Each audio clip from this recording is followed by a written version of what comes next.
estrategia del día es traída para vos por bloomberglinea.com.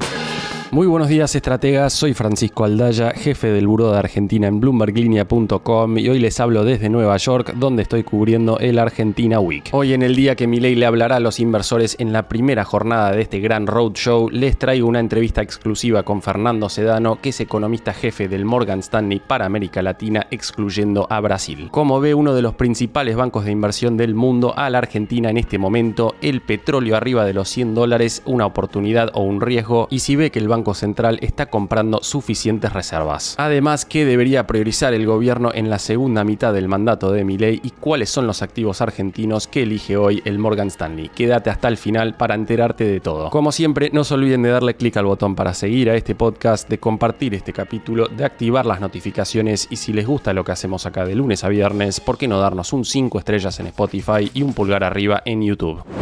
Antes de arrancar con la entrevista de Fran, acá Mariano Espina para comentarles que ayer el petróleo operó con fuerte volatilidad. El Brent, precio de referencia del crudo que se produce en gran parte del mundo, con excepción de Estados Unidos, llegó a cotizar por encima de los $100 el barril para cerrar la jornada en torno a los $90, lo que representó una moderada suba respecto al viernes. El WTI, referencia del petróleo norteamericano, cerró en $86. Trump insinuó que podría llegar a un final el conflicto en Irán muy pronto, lo que hizo que prácticamente todos los activos de equity se dieran vuelta para cerrar en verde. Ahora sí, volvemos a Fran. Es en ese contexto que el presidente Milei dio una entrevista ayer por la mañana desde Nueva York a Julieta Tarrés en Radio Now, donde dejó su lectura de este momento. Sobre la guerra en Irán, dijo que espera un conflicto de corto alcance, que Estados Unidos pasó de ataques quirúrgicos a un despliegue militar más amplio y que es de esperar que la guerra termine pronto junto con la caída de Cuba y un acuerdo de paz entre Ucrania y Rusia. En sus palabras, es probable que ya para la segunda mitad del año todos estos procesos bélicos hayan encontrado un final, incluido la liberación de Cuba. Para la Argentina, Milei ve un beneficio neto en los términos de intercambio. Eso teniendo en cuenta que el país es exportador neto de petróleo, soja, maíz y girasol y todos esos precios están subiendo. En ese sentido, dijo que si el conflicto es transitorio como él espera, se abre una ventana para sobreacumular reservas. Dijo que el Banco Central ya juntó $3.000 millones en lo que va del año, un 30% de la meta anual de $10.000 millones, y que con los precios más altos del segundo trimestre es muy probable que Argentina sobrecumpla esa meta. Además, para la segunda mitad del año, una vez que los precios se normalicen, Argentina no tendría que pagar montos exorbitantes por el gas del invierno. Con respecto a los sectores industriales que están sufriendo, Milei citó al economista Albert Hirschman para argumentar que el desarrollo económico es desequilibrado por naturaleza. Cuando cambian los precios relativos, los recursos se reasignan de sectores menos eficientes a otros más productivos con mejores salarios. Dijo que 11 de los 15 sectores que componen el EMAE están creciendo y que la economía se expandió 10,5% desde que asumió. Y cerró con parte de lo que se viene hoy. Dijo que va a presentar a la Argentina como un caso de negocios, como si fuera una empresa. Agregó que usará herramientas de análisis financiero para demostrar que el país es una gran oportunidad de inversión. Esa presentación es esta mañana con Jamie Dimon en la sede central del JP Morgan en Park Avenue. Ahora sí, vamos con la entrevista a Fernando Sedano del Morgan Stanley.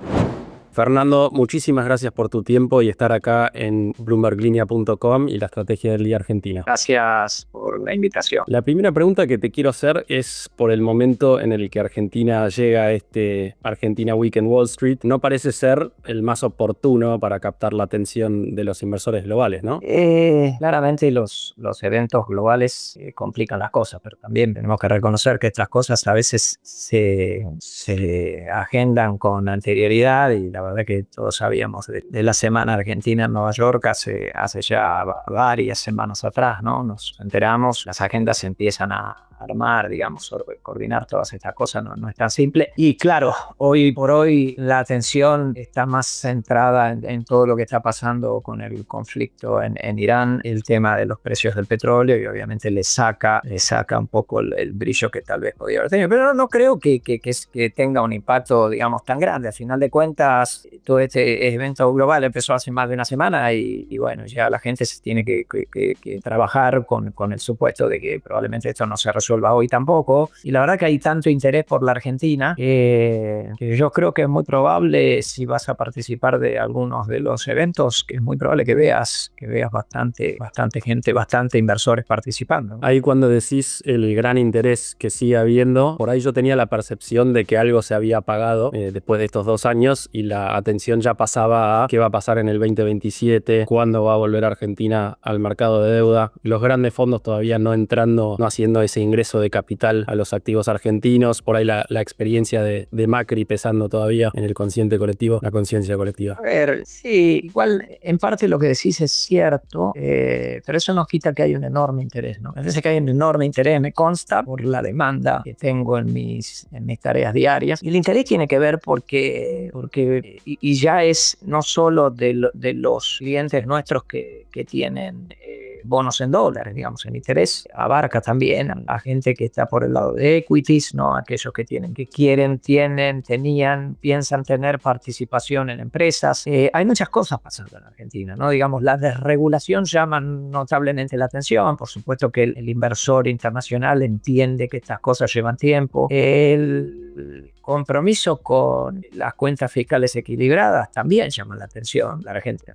Argentina nunca fue un país que priorizó tener cuentas públicas en orden. Todo esto llama la atención. Muchas preguntas, sobre todo el año pasado, tenían que ver con la falta de acumulación de reservas en magnitud, digamos. Como dice el gobierno, lo dice claro, compramos un montón de reservas y eso es verdad. Lo que pasa es que, bueno, el gobierno fue pagando cash y llega un momento donde la verdad que pagar cash todo el tiempo no está tan bueno. Pero bueno, el proceso y el programa de acumulación de reservas que se anunció a principios de enero es visto muy favorablemente porque era uno de estos eslabones débiles del programa. Después claramente hay preguntas que tienen que ver, empieza nuevamente a surgir la pregunta, dado que el tipo de cambio nominal no se mueve y que la inflación está corriendo a niveles más altos que a mediados del año pasado, obviamente empieza a venir la pregunta, esto va a traerle a la Argentina un problema en cuentas externas y ese va a ser un ida y vuelta que vamos a tener probablemente todo el tiempo. No parece ser este un modelo económico de una moneda extremadamente débil, si te diría por el contrario, pero también debemos considerar, y hay que mirar los datos, que la Argentina está en una transición donde hay muchísimas cosas cambiando. Argentina el año pasado, más allá de toda la discusión del tipo de cambio, tuvo un superávit comercial. Claro, lo que pasa es que cuando miras los detalles, 2/3 partes de ese superávit comercial fue el sector energético. Pero entonces, ¿qué vamos a hacer? ¿Vamos a excluir el sector energético del análisis de las cuentas externas? Yo me parece que no, que es parte de este proceso y por supuesto es un sector que va agregando exportaciones netas año tras año y nuestros expertos en el banco en estos temas, básicamente resumiendo y haciendo una cuestión simple de números, creen que Argentina puede seguir agregando en promedio. Obviamente depende de los precios. Se diría que $4.000 millones por año netos a las Expo. Claro, con estos precios probablemente es más. Depende cuánto duren estos precios, obviamente, pero probablemente sea más. Es probable que este año la cosecha al final de cuentas termine siendo buena. La verdad que no parece que Argentina hoy se está encaminando a un problema de balanza de pago. Claramente no. Entonces, digamos, hay preguntas, pero menos que el año pasado. El año pasado preocupaba más cuando el tipo de cambio estaba en niveles de 1100, 1150, un poco, te diría, ya a partir de julio empezaron a haber menos preguntas al respecto, ¿no? Pero bueno, digamos, como en todo proceso, ni todo es perfecto, ni todo está exento de riesgos, ni todo es un desastre, digamos, es todo lo contrario. Yo tengo una visión bastante constructiva de todo lo que se está haciendo, considerando los desafíos, ¿no? Por supuesto que hay muchos clientes, y termino por acá porque hay cosas que comparto y que creo que no las preguntaste, pero digo, obviamente hoy hay gente que en el mercado que le gustaría que la Argentina tenga, no sé, tipo de cambio completamente flotante, una política monetaria que sea inflation targeting en lugar de tener una política monetaria donde vos en realidad lo que mirás son los agregados monetarios y tratás de fijar las cantidades. La verdad que hay mucha literatura al respecto. Incluso el FMI en su momento, te diría, esto era la administración de Macri, en un Selected Issues, un reporte de esos que publican con algunos temas específicos de vez en cuando, habían dicho, la inflación cuando está en niveles del 15 al 40%, que ellos lo denominan como alta inflación, no se puede hacer inflation targeting. La verdad que no. En una economía que no tiene mucho crédito, probablemente no sea el momento de hacer inflation targeting.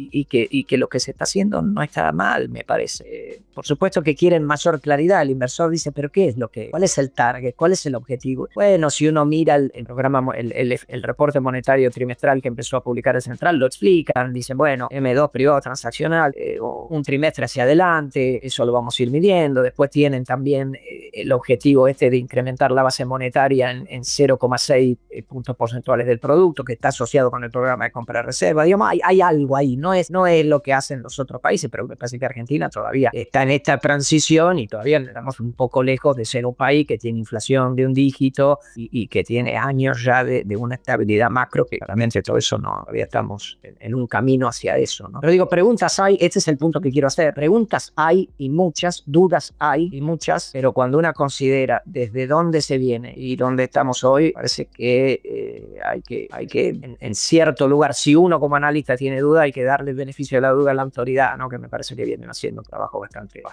bueno. En ese view constructivo que tenés, ¿cómo estás viendo la acumulación o la compra de dólares este año? Porque también ha habido cierto ruido en los analistas locales de que esas compras podrían ser mayores si se tiene en cuenta que lo que se está comprando se va a ir al tesoro para pagar esos compromisos, ¿no? ¿Vos te sentís cómodo con lo que viene comprando? Mirá, todavía no empezó la cosecha y el Central compró, haciendo números redondos, más o menos $3.000 millones. A mí no me parece un número pequeño para ser un número que está asociado con enero y febrero. Entiendo que la cosecha de trigo fue niveles récord, eso ayuda. Yo creo que ayuda también. Estamos en un periodo donde claramente la volatilidad del segundo semestre del año pasado llevó a la actividad prácticamente, por lo menos en el margen, a estancarse. El número de diciembre fue bueno, habrá que ver si se sostiene enero y febrero. Probablemente no, pero bueno, habrá que verlo. Pero digamos, no estamos en un proceso de un crecimiento fuerte, ¿no? Entonces, las INPO no son 6.000 o 7.000 millones de dólares por mes, sino que hace un par de meses que están en 5.000 millones. Eso también ayuda a la emisión de deuda corporativa desde las elecciones de medio término. La verdad que los números hoy, yo creo que estamos cerca ya de los 8.000 millones de dólares de emisión de deuda corporativa y algo de provincia, digamos. Todo eso también les ayuda a manejar los flujos. Pero habiendo dicho eso, me parece que es probable, es esperable. Obviamente hay un mundo complicado ahí afuera, pero digo, es probable y esperable, digamos, que en el segundo trimestre, cuando sabemos desde el punto de vista de flujos tener más oferta de dólares, yo pienso que eventualmente puede llegar a haber una aceleración en el ritmo de compras. Tal vez, atendiendo a la estacionalidad de los flujos en Argentina, ¿no?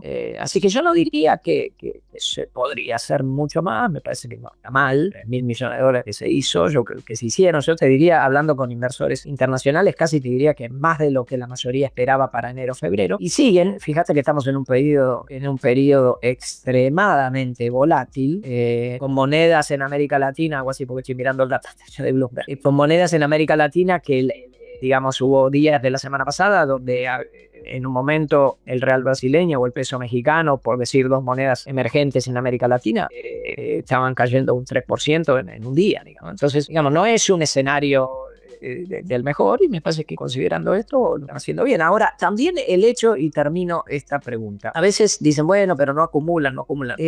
Bueno, no acumulan porque están pagando.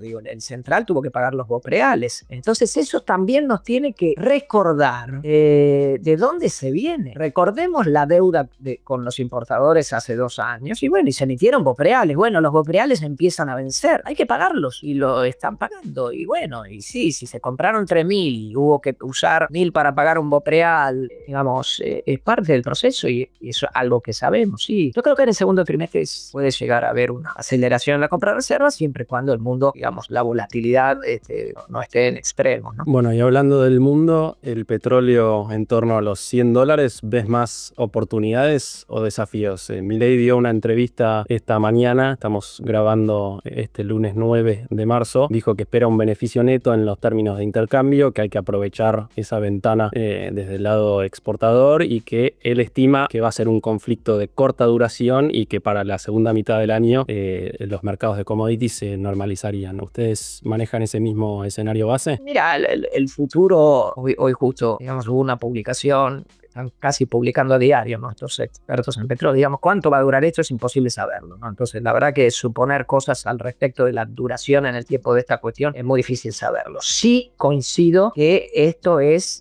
positivo para las cuentas externas de Argentina. Siendo un exportador neto de energía, y nosotros hicimos nuestro cálculo con un aumento del 10% en el precio del petróleo y publicamos la semana pasada al respecto, te da positivo en el neto para Argentina, a pesar de que en invierno vas a tener que importar gas más caro. El aumento del precio del petróleo hace que la cuenta en el neto te dé positiva. Entonces, desde el punto de vista de cuentas externas, a esta Argentina que se está reconstruyendo desde el punto de vista de la balanza de pago, que está cambiando tan fuerte, agregando energía y con el tiempo minería, me parece que es positivo. Lo que hay que ver es el impacto en el precio doméstico de las gasolinas. Me parece que es algo que tenemos que monitorear. Vi que las autoridades de IPF, esto es información pública en los medios, que dijeron que iban a tratar de no hacer una modificación grande en los precios y tratar de amortiguar, no traerle un shock a la economía. Entonces, digamos, en un mercado hoy de precios domésticos de la gasolina, donde obviamente se ha desregulado bastante,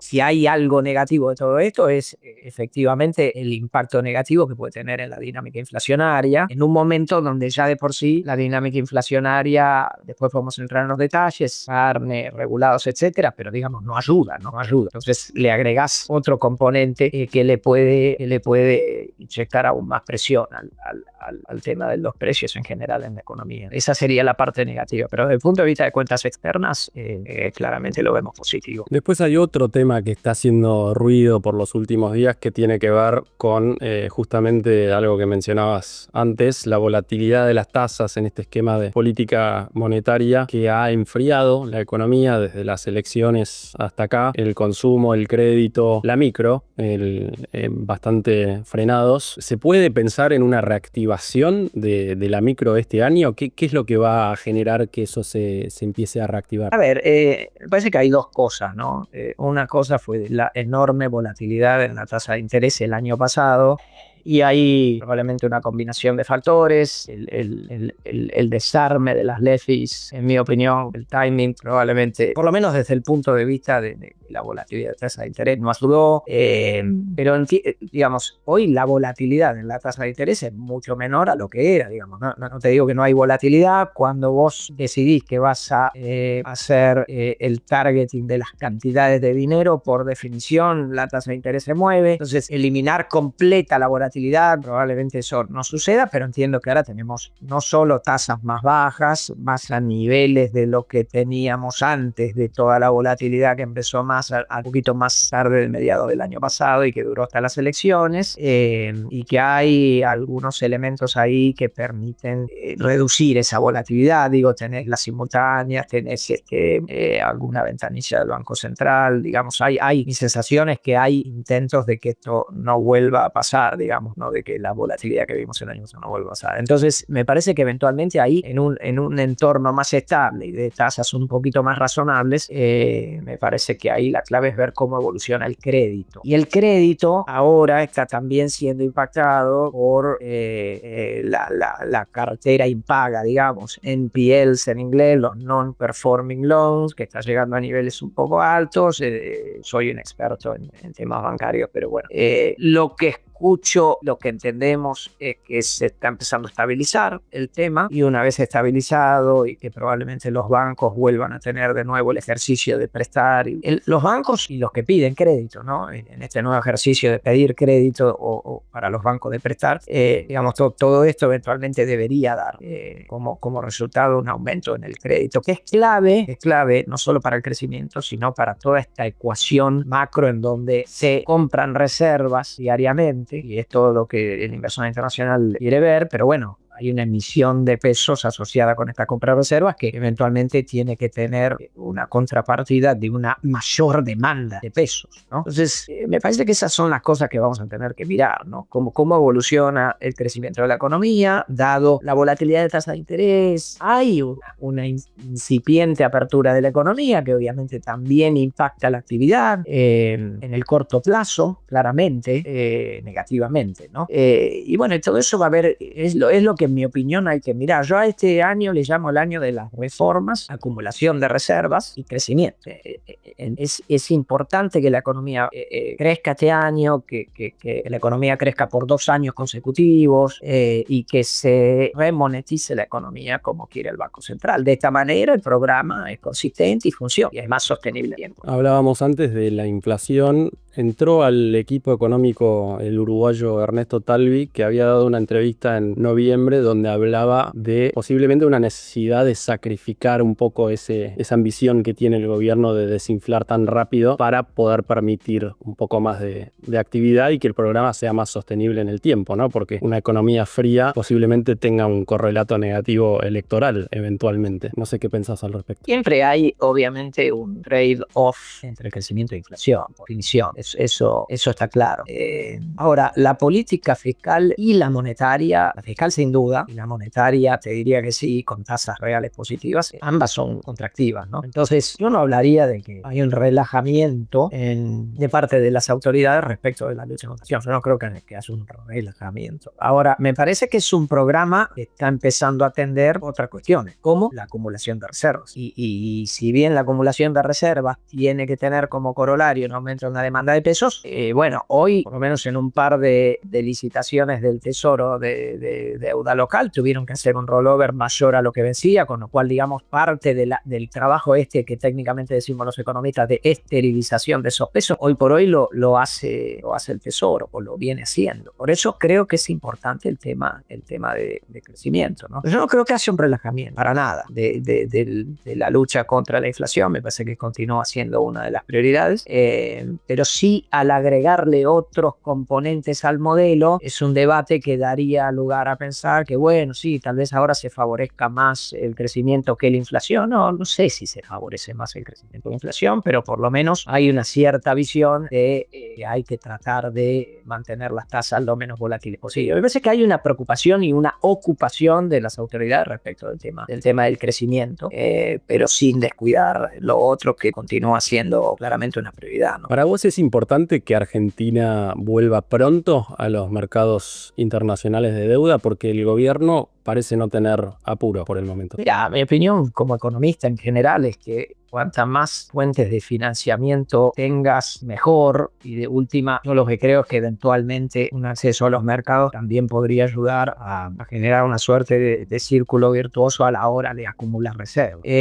Las últimas comunicaciones en público del gobierno argentino es que básicamente parecería que a este nivel de tasa de interés que tendrían que sacar, que tendrían que salir a colocar títulos, no están dispuestos a validarlos, y que ellos creen que eventualmente con el trabajo que se está haciendo de reformas, de acumulación de reservas, probablemente haya una ventana potencialmente en el futuro más favorable, ¿no? Yo no creo que esto, digamos, es una decisión y ya está, y la verdad que no lo sé, y el mundo cambia y vivimos en un mundo muy volátil, con lo cual si hay algo que estas autoridades nos han demostrado es que ellos saben adaptarse a las cambiantes condiciones y bueno, parecería que por hoy no, por lo menos emitir deuda ley Nueva York, pero bueno, sí están probando otras cosas como fue el Bonar 27 y bueno, la intención es que van a hacer 2.000 millones de dólares de ese bono de a 250, ¿no? Estas licitaciones que son 2 días, ¿no? 150 al primero, 100 al otro día, 250 en cada licitación, sin más. Básicamente es tratar de emitir unos 2.000 por ahí. Pero digamos, esto es información pública que vos tenés, Francisco, y que no, digamos, no te agrego mucho ahí. Pero yo creo que en un programa de estabilización tal cual está la Argentina, nada está escrito en la piedra para siempre, digo, ni tampoco era para siempre el crawling al 1%, al 2%, las bandas al 1%, ahora es con inflación T-2, digamos, esto va evolucionando y a medida que las cosas van cambiando y la macro se hace un poquito más fuerte, digamos, hay cosas que, pero bueno, y esto es lo mismo, me parece que hoy, y más en este mundo volátil, las autoridades dicen, bueno, no, hoy probablemente no, vamos a ver cómo sigue la cuestión, por el momento pasé algunas leyes que me permiten intentar ver si puedo tener este funding localmente, me parece que es donde estamos, pero yo no creo que nada sea para siempre. Te hago las últimas dos, Fernando. ¿Cuáles deberían ser las principales prioridades para el equipo económico para esta segunda mitad de mandato? Más allá de las reservas, que bueno, ya lo hemos charlado ampliamente. Bueno, es que yo creo que a mí me parece que un año donde no tenés elecciones, yo creo que esto que te digo antes, que para mí este es el año de las reformas, de la acumulación de reservas y del crecimiento. Por supuesto que hay que continuar manteniendo los pilares del programa que tienen que ver con un superávit fiscal que es lo suficiente para pagar la cuenta de intereses y con el tiempo seguir en la lucha contra la inflación. Sabemos que a muchos países le ha costado muchísimos años pasar de este 30 anual a algo más por single digit. Ha habido obviamente también algunos ejemplos donde esto se hace rápido, pero bueno, si estamos entrando en una situación en donde el ratio de sacrificio, digamos, en la actividad, digamos, uno quiere cuidar de que también es fácil llegar a inflación de un dígito con una recesión enorme. No me parece que sea el objetivo. Digamos, eso no se descuide, me parece que es clave, pero yo te diría que este año en particular Argentina tendría que acumular reservas y llegar con un balance del Banco Central, por lo menos cuando uno mira las reservas. Si querés poder mirar las brutas, las netas, si te das cuenta miramos lo mismo, ¿no? Digamos, si suben las brutas, eventualmente las netas también algo van a subir. Pero digo, reservas, reformas, porque me parece que este es el año en que las podés hacer. Ya creo que a partir del año que viene esto se va a volver prácticamente imposible. Y en la medida que te lo permite la política, ¿no? Porque obviamente vos presentas al Congreso tu modelo de reforma y bueno, hay que negociarlo y eso es lo que está pasando. Pero me parece bien lo que se está haciendo. Y crecimiento, porque crecimiento técnicamente te ayuda con lo que te dije antes, que es, vos podés seguir acumulando reservas, que es el objetivo 1 que te dije, siempre y cuando haya demanda de pesos. Si demanda de pesos va a ver si la economía crece. Más allá de volatilidad de tasa, bajar la inflación, eso obviamente ayuda, pero crecimiento te va a ayudar mucho por ese lado. La última, ahora sí, Fernando. ¿Cuáles son los activos argentinos que está eligiendo hoy por hoy el Morgan Stanley, ya sea equity o bonos? Sí, a ver, yo soy economista, en realidad no te puedo decir, pero bueno, todo eso vos tenés el research ahí, te digo, todavía estamos, estamos bullish. Nuestro estratega de crédito, yo insisto, no tengo nada que ver con esto, nuestro estratega de crédito está bullish bonos argentinos y también estamos overweight equities. Obviamente que después tenés que ver con los estrategas el cherry picking de cada uno, cuál bono, cuál acción, cuál cosa, pero hay una visión constructiva general de todo el equipo de investigación de Morgan Stanley. Fernando, no sé si hay algo que no hayamos tocado que te gustaría mencionar. No, yo creo que estamos bien.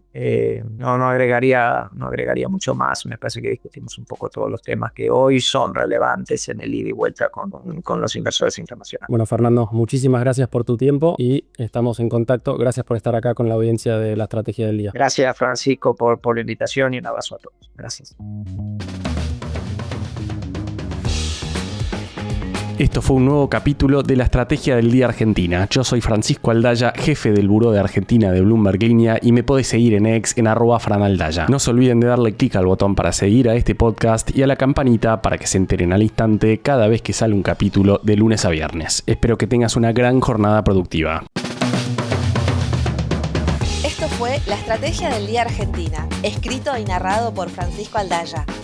producido por Arturo Luna y Daniela Hernández. Que tengas un día muy productivo.